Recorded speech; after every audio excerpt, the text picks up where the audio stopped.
Can you tell me a little bit more about your organization? Sure. We are a nonprofit.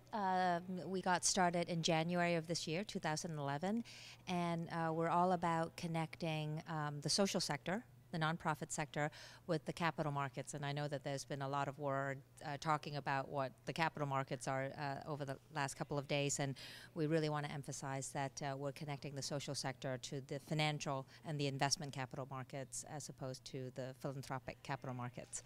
And we have just brought one instrument to the market last fall by our sister organization in the UK called the Social Impact Bond. Can you tell me a little bit more about that? I understood you spoke on it earlier today. Sure.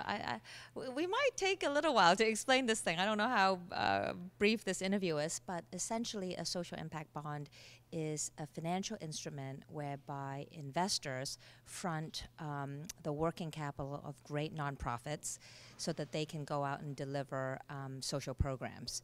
And if these social programs achieve a predefined metric, savings will be accrued to the public sector, and government will pay the original investors back their principal plus a rate of return.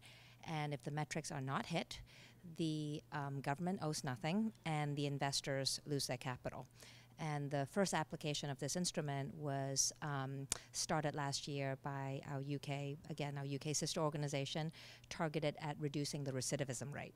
So money was raised from private investors to fund re-entry programs provided by nonprofits around job training, housing, rehab, mental health, and the like. The current recidivism rate in the UK is around 60%. In the US is similar. And that is a major contributor to our Department of Corrections expenditures.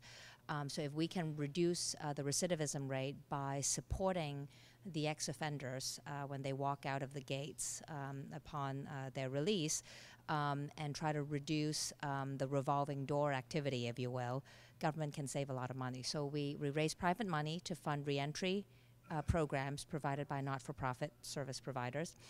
And if the treatment group, these ex-cons, if you will, that we help, beat a control group by their recidivism rate, then the government saves money and they share that savings, a portion of that savings with the private investors and give them back their principal and an ROI. Great. So I understand you're a relatively new organization, but would you say that scaling still impacts what you do? Absolutely. We are all about, we exist to scale the great work of nonprofits. So through this mechanism, by drawing in private investment capital to fund the work of great nonprofits. If you think about the traditional sources of funding for a nonprofit, it's philanthropy and it's government funding. To do great work. And what we're trying to do is leverage in this new pool of capital, which is financial capital, investment capital, people who are looking for a return. And if we could tap into this pool of capital through this movement, which is the impact investing movement, it could really do some exciting things in the sector. And what are you hoping to gain from the conference? It's been a terrific 2 days. We've already gained a lot, learned a lot. It's such a great learning community, and Alex and his team and Simon and others have done such a great job attracting really thoughtful and smart people here. It's been a delight, and we hope that the conversation will continue beyond the conference, and they're really good at that, these working groups and such. So, well, thank you so much for stopping and talking to us.